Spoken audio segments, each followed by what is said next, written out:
지난주에 신세계 백화점에 볼 일이 있어 갔다가 8층 식당가에 점심을 먹으러 올라갔습니다.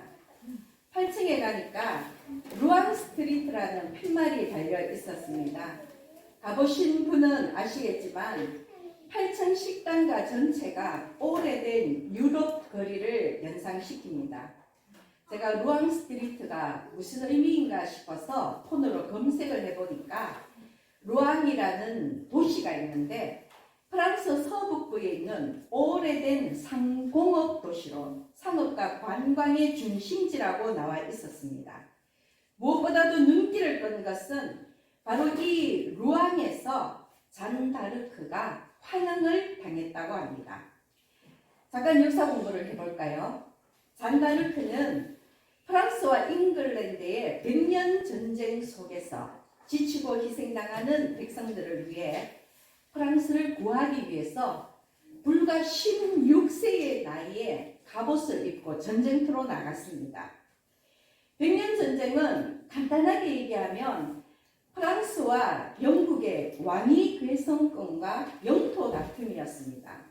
일부 프랑스 귀족들이 샤를 왕세자의 출생에 의심을 품고요. 그를 왕으로 인정하지 않고 오히려 잉글랜드에 프랑스 왕권을 넘겨주려고 했습니다. 왜냐하면 잉글랜드의 헨리 5세와 프랑스 카트린 공주가 결혼했기 때문에 나름 왕위 개성권에 정당성이 있다고, 정통성이 있다고 판단한 것입니다. 그런데 이 잔다르크는 하나님의 계시를 받고 샤를 7세를 프랑스 왕으로 즉위시키기 위해서 직접 전투에 나선 것입니다. 잔다르크는 잉글랜드 병사들의 횡포에 시달리고 있던 프랑스 백성들을 구하고자 그들의 마음속에 애국심을 고취시키고 빨리 전쟁을 끝내야지만 나라와 가족을 구할 수 있다라고 그렇게 프랑스 군대의 사기를 진작시키며 영국군을 무찔렀습니다. 하나님의 계시 탓인지 잔다르크가 가는 곳에는 그야말로 기적과 같은 승리가 이어졌습니다.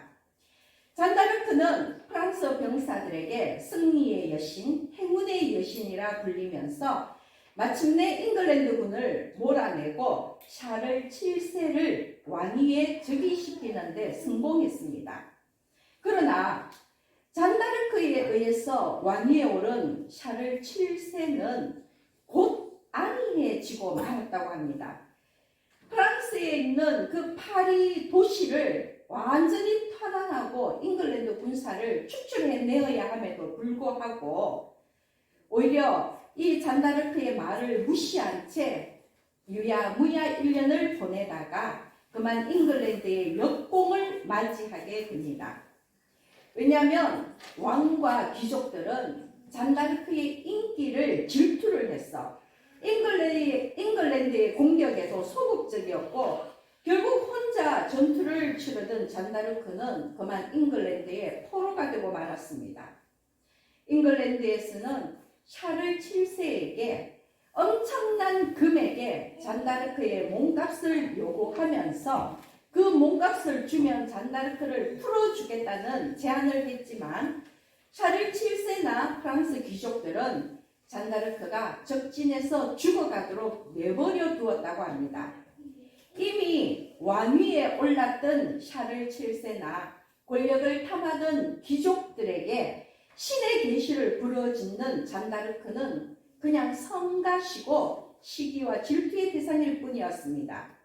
그래서 잔다르크는 무려 7번의 재판 끝에 마녀, 이교도, 우상 숭배의 죄를 뒤집어 쓰고 말았습니다. 중세 기독교는 사제가 아닌 일반인이 하나님의 계시를 받을 수 없다고 주장하며 만약에 일반인이 하나님의 계시를 받았다면 바로 그것은 마녀라고 주장을 했던 것입니다.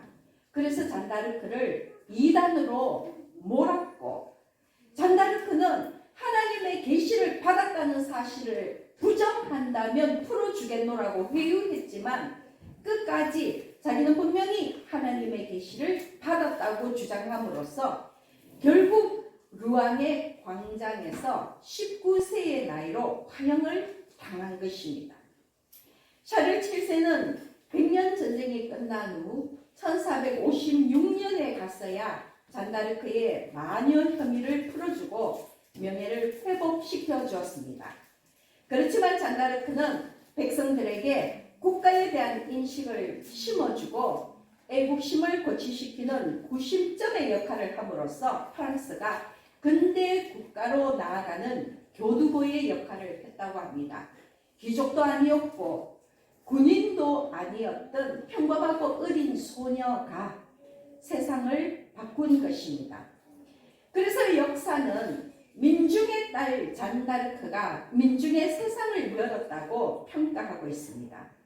비록 불명예스럽게 짧은 생을 마감하고 말았지만 신앙적인 관점에서 본다면 잔다르크는 끝까지 하나님의 계시에 충실했고 자신의 소명을 다한 것입니다. 그래서 저는 잔다르크의 이야기를 읽으면서 오늘 말씀에서처럼 잔다르크는 참 자유인이라는 생각을 했습니다. 왜냐하면 몸도 마음도 세상 가치에 얽매이지 않고 오직 하나님의 계시에 순종하면서 등불 같은 인생을 살았기 때문입니다. 잔다르크는 적군의 칼날도 샤를 7세의 배신도 이단의 누명도 두려워하지 않았습니다. 잔다르크는 오직 하나님의 그 말씀에 충실하여서 세상에 얽매이지 않음으로써 세상으로부터 자유했던 것입니다. 세상에 얽매이지 않는다는 것은 돈이나 권력이나 명예 같은 세상의 가치를 탐하지 않는 것입니다. 또 하나 훈훈한 이야기를 전해드리겠습니다.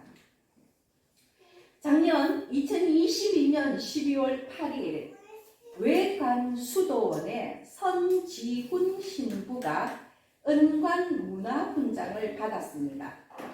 제가 신부가 어떻게 은관문화훈장을 받았을까 싶어서 찾아보니까 이 은관문화훈장 나라 밖 문화재 찾기에 탁월한 공로를 드러낸 사람에게 주는 것이라고 합니다.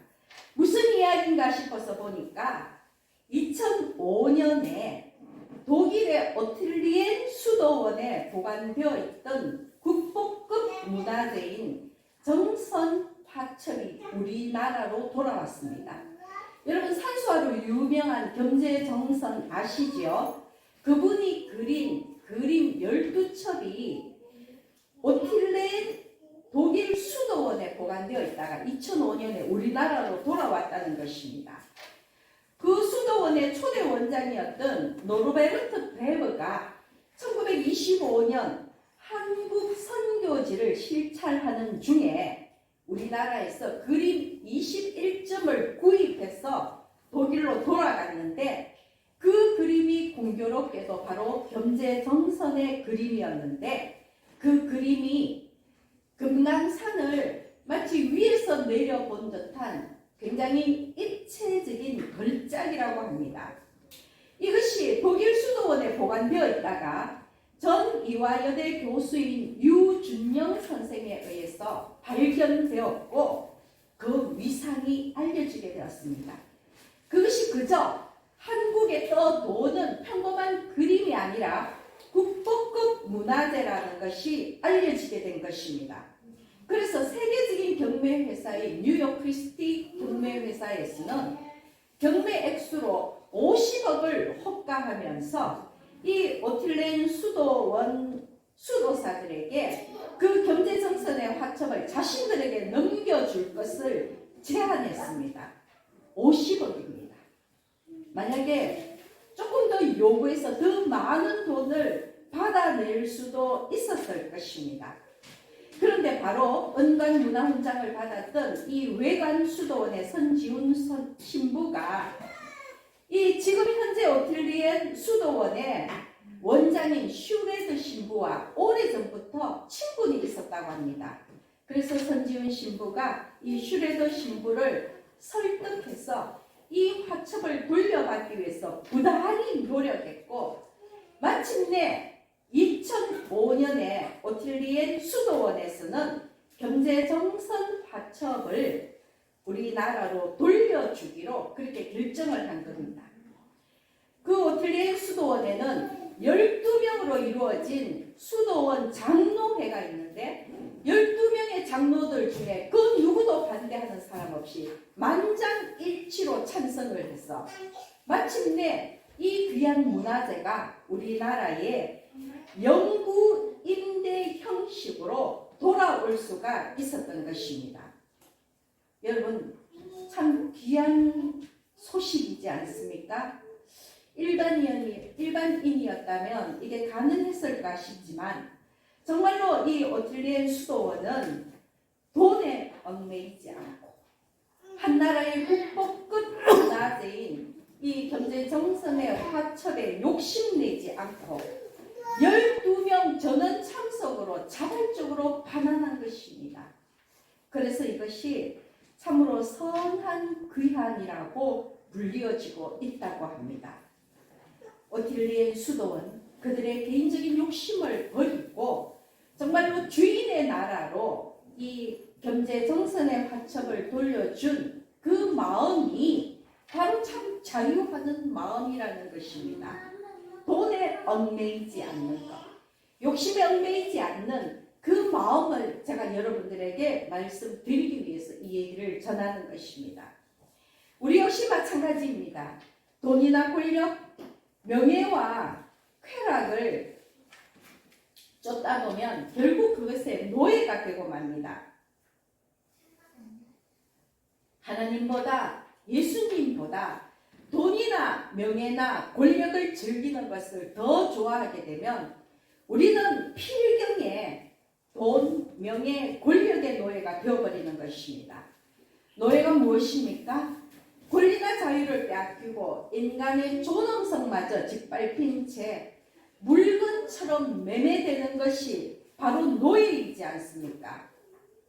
처음에는 자신이 돈이나 명예나 권력의 주인인 것 같지만 그것에 집착하고 얽매이다 보면 결국엔 노예의 삶을 살게 되는 것입니다.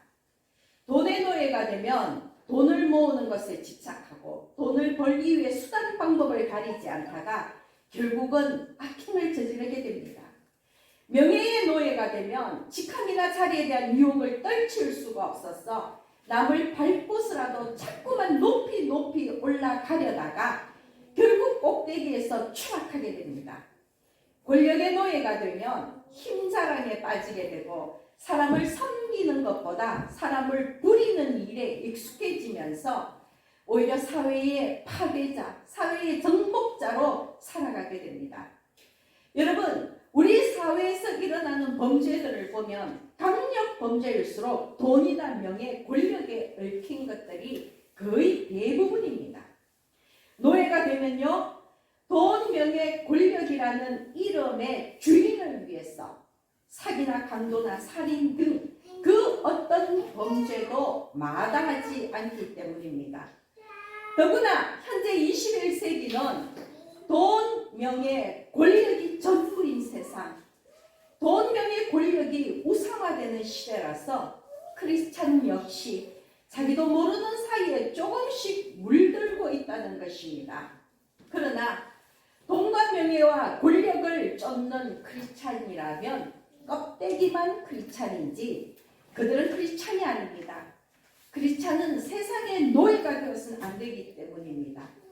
크리스찬은 진리를 따르는 자요, 크리스찬은 하나님의 말씀을 귀히 여기는 자이기 때문입니다. 오늘 본문 말씀을 보면 예수님은 너희가 내 말에 거하면 참으로 내 제자가 되고 진리를 알지니 진리가 너희를 자유롭게 하리라고 말씀하셨습니다. 예수님의 말에 거한다는 것은 여러분, 이 거한다는 표현은 잠시 머물렀다 떠나는 것이 아니라 영원히 함께 한다는 의미입니다. 예수님의 말에 거한다는 것은 예수님과 함께 영적으로 인격적으로 연합해서 예수님과 함께 영원히 함께 한다는 그런 이야기입니다. 진리는 사전적으로 찾아보면은 참된 이치를 말하지만 성경 속에서 진리는 예수 그리스도를 의미합니다. 자유는 육체적 정신적 속박에서 벗어나는 것뿐만이 아니라 죽음으로부터의 영원한 해방을 원합니다. 여러분들이 참 자유인이 되기 위하여서는 예수님의 말씀을 쫓아서 예수 그리스도와 함께 하는 것입니다. 그러므로 31절, 32절 말씀은 결국 예수 그리스도와 영적으로 전인격적으로 결합할 때에 예수 그리스도로 말미암아 영생을 얻고 바로 그 영생을 얻은 자가 자유를 얻는다는 것입니다. 예수님의 말씀을 따라 살 때 구원을 얻는 것입니다.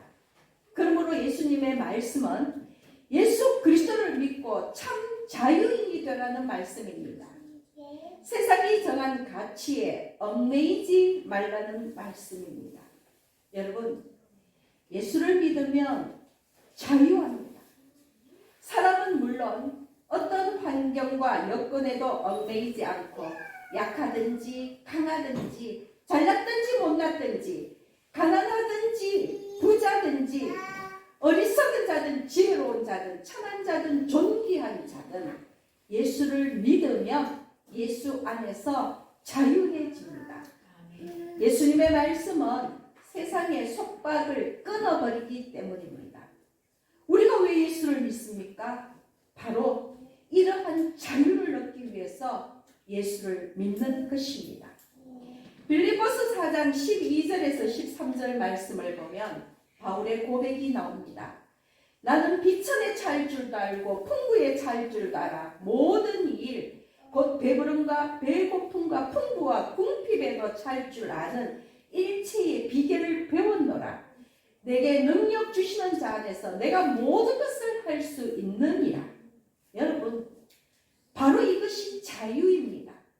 어떤 환경에 차든 오직 예수 그리스도로 말미암아 힘을 얻고 예수 안에서 살아가는 것이 진정한 자유입니다. 종교 지도자요 율법학자이며 로마 시민권자였던 바울은 그 당시의 사회의 특권층이었지만 예수를 믿고 복음을 전하기 위해 자기에게 유익한 모든 것을 내려놓았습니다.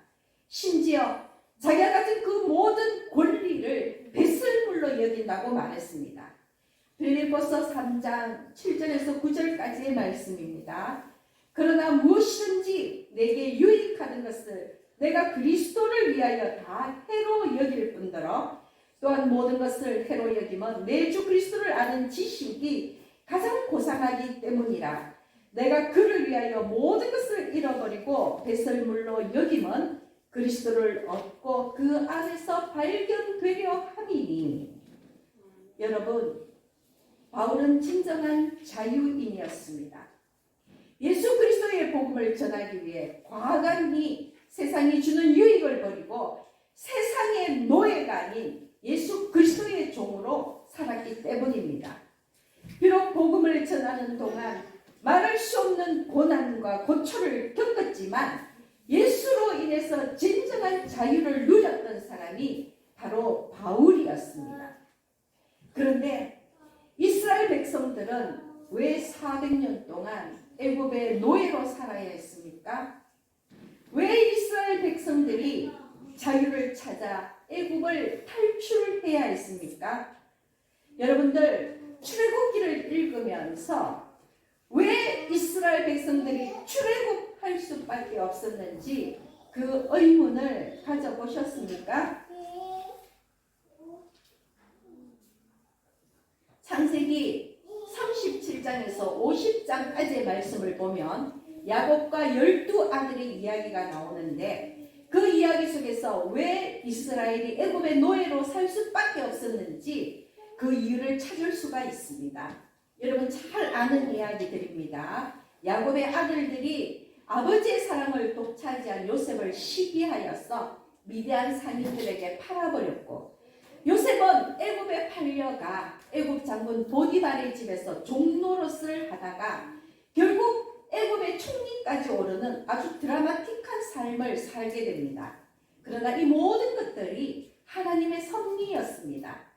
이후에 온 세상에 7년 흉년이 시작되고 기근이 심해지자 야곱의 가문이 살고 있던 가나안 땅도 예외는 아니었습니다.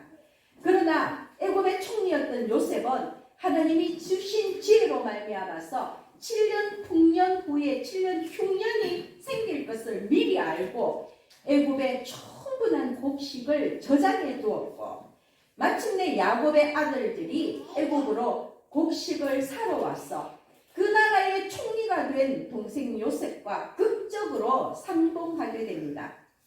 요셉은 이 모든 일들이 야곱의 집안, 즉 이스라엘 백성을 흉년에서 구하고자 하는 하나님의 계획임을 믿고 그의 형제들을 용서하고 그들에게 피난처를 마련해 줍니다. 그 피난처가 바로 애굽의 고센 땅입니다. 고센 땅은 목축하는 사람들에게는 최고의 땅이었습니다. 애굽인들은 오히려 목축업을 종교적인 이유로 또는 관습적인 이유로 아주 불결하게 여겼기 때문에 오히려 야곱의 가족들은 고센 땅에서 애굽 사람들의 관심을 피해서 더 편안하게 지낼 수 있었던 것입니다.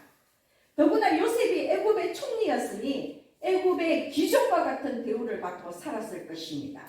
창세기 47장 27절을 보면 그 당시 기록이 있습니다.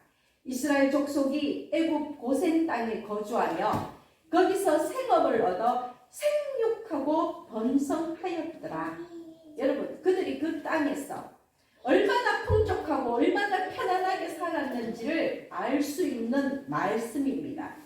그런데 이것이 문제였습니다. 고센 땅에서의 삶이 너무 풍족하고 편안했기에 이스라엘 백성들은 가나안으로 돌아가지 않았다는 것이었습니다. 애굽의 고센 땅은 흉년을 피하기 위한 피난처였기 때문에 7년 흉년이 끝나면 그들은 가나안으로 돌아갔어야 했습니다. 하나님이 이스라엘 백성에게 허락하신 땅은 고센이 아니라 가나안이었기 때문입니다.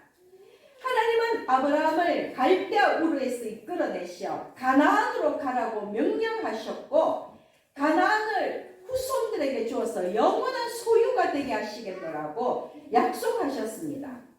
그러므로 이스라엘 백성들은 가나안에서 삶의 뿌리를 내리고 가나안을 지켜야 했음에도 불구하고 가나안으로 돌아가지 않고 애굽의 고센 땅에 그대로 머물러 있었다는 것입니다. 왜냐하면 가나안보다 고센 땅이 비교도 되지 않을 만큼 더 좋았기 때문입니다. 그곳에서 생육하고 번성하고 아쉬운 것이 없었기 때문입니다. 인간적인 눈으로 세상적인 가치관으로 보았을 때 고센은 물질적으로 너무 풍족했고 대우받으며 대접받으며 살 수 있는 곳이었습니다. 그래서 그들은 떠나지 않았던 것입니다.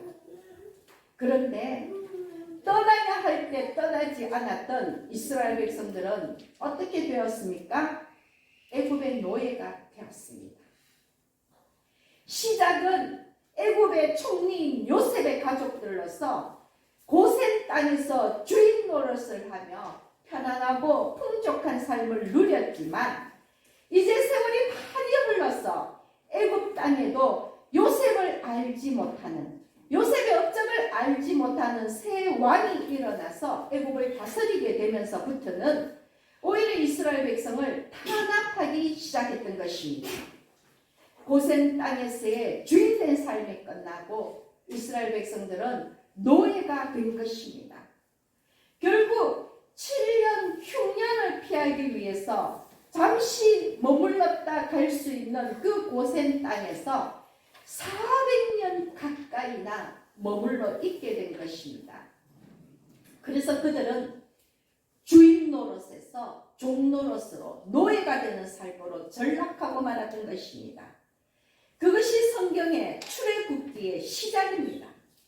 이스라엘 자손이 생육하고 번성하고 매우 강하여서 온 땅에 가득하게 되자 애굽 왕은 위기감을 느끼고 이스라엘 백성들에게 헛 이기기, 벽돌 굽기, 농사 등등 그 당시에 사람이 감당하기 힘든 아주 고된 노동을 시키면서 이스라엘 백성들을 육체적으로 학대했고, 그것이 끝이 아니라 인구를 줄이기 위해서 갓 태어난 남자아이들은 전부 다 나일강에 던져서 죽이게 만들었습니다. 이제 이 야곱의 가문이, 이스라엘 백성이 애굽에 머문 지 400년이 다 되어갈 무렵이 되었으는 애굽의 학대와 핍박이 더욱 극심해졌고 이스라엘 백성들이 멸절할 처지가 되었다는 것입니다. 그래서 하나님은 모세를 지도자로 세워서 애굽을 탈출하도록 도우신 것입니다. 여러분, 그것이 출애굽기입니다. 그렇다면 출애굽기의 교훈이 무엇입니까? 하나님의 전능하신 능력과 기적으로 애굽을 탈출하고 이스라엘 백성이 가나안에 입성하기까지 하나님이 그의 백성을 도우시고 하나님의 언약을 성취하신, 바로 그것이 출애굽기의 교훈이지요. 하나님은 그의 백성을 끝까지 돌보시고 반드시 그 입의 말씀을 지키신다는 것이 출애굽기의 교훈입니다. 그러나 우리가 명심해야 할 중요한 교훈이 또 있습니다. 하나님의 약속의 땅 가나안보다 애굽의 고센을 더 좋아하면 세상의 노예가 된다는 것입니다. 하나님의 말씀보다 세상의 부귀영화를 더 좋아한다면 세상의 노예가 된다는 것입니다. 세상의 돈, 명예, 권력을 하나님보다 더 귀하게 여기면 결국은 세상의 노예가 된다는 것입니다. 이스라엘이 약속의 땅 가나안이 아닌 고센 땅을 선택했을 때 그들은 이미 세상의 부귀영화에 굴복했고 결국 애굽에서 종살이하면서 핍박받았음을 기억하시기 바랍니다. 떠나야 할 때 떠나지 못한 결과는 노예의 삶이었다는 것입니다.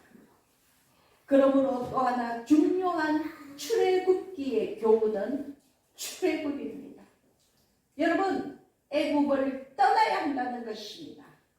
세상의 돈과 명예와 권력, 세상의 부귀영화로부터 떠나는 것이 바로 출애굽기의 또 하나의 교훈입니다. 돈과 명예와 권력이 무조건 나쁘다는 것이 아닙니다. 하나님보다 더 사랑하는 것이 문제라는 것입니다. 하나님보다 돈과 명예와 권력을 더 사랑할 때 오히려 그것의 노예가 되어 죄의 속박에 묶이고 자유를 잃어버리는 것입니다. 진리가 너희를 자유롭게 하리라는 예수님의 말씀을 기억하십시오. 우리는 오직 예수 안에서만 참 자유를 누릴 수 있습니다. 예수 안에서 구원받고 예수 안에서 영생을 누리는 것입니다. 구원은 돈이나 명예나 권력으로 살 수 있는 것이 아니라 오직 예수 그리스도를 믿음으로 하나님의 선물로 우리가 얻는 것입니다. 여러분, 이 믿음이 있습니까? 아멘. 이 믿음이 있어야 크리스천입니다. 아멘. 여러분, 선뜻 아멘 하지 못하였다면 여러분들의 마음을 한번 돌아보시기 바랍니다. 세상의 가치에 집착하면서 세상 사람들의 인정을 받기 위해 발버둥 치는 삶은 크리스천의 삶이 아닙니다. 자유하는 삶이 아닙니다. 바울처럼 예수 그리스도를 위해서 세상의 유익을 오히려 해로 여길 줄 아는 삶이 크리스천의 삶입니다. 지금 만약 여러분이 집착하는 무엇이 있다면 그것이 돈이든 명예든 권력이든 쾌락이든 남편이든 아내든 자식이든 또는 여러분의 일이든 무엇이든 여러분이 유단히 집착하는 무엇이 있다면 혹시나 이미 그것의 노예가 된 것은 아닌지 한번 살펴보시기 바랍니다. 그리고 과감히 여러분의 고센 땅을 떠나시기 바랍니다. 더 풍족하고 더 안락하고 더 아름답지만 그럼에도 불구하고 과감히 고센을 떠나 가나안으로 가십시오. 영적 전쟁이 끊이지 않고 척박한 환경 탓에 고단한 삶이 기다리고 있다 할지라도 여러분이 가야 할 곳은 가나안입니다. 그렇기 때문에 가나안을 향해 떠나시기 바랍니다. 고세네스의 노예가 아닌 가나안에서의 주인된 삶을 살아야 하는 것입니다. 애굽에서 고기와 떡을 먹으며 노예로 사는 것이 좋았다라고 외칠 것이 아니라 비록 광야에서 만나와 메추라기를 먹더라도 진정한 자유인으로 살아야 하는 것입니다. 예수가 주시는 참 자유를 누리시는 여러분 되시기를 바랍니다. 여러분, 사람들은 간혹 자신의 신념을 위해 목숨을 걸기도 합니다.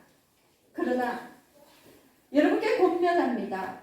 우리는 오직 예수의 진리만을 위해서 목숨을 담보하시기 바랍니다.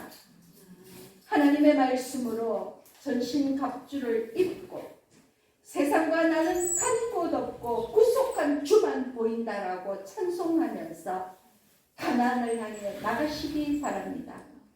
그래서 이 시간 하나님보다 더 사랑하고 있는 것은 아닌지, 세상의 가치에 자신을 올가매고 있는 것은 아닌지 살펴보시고 다시 한번 말씀을 드립니다.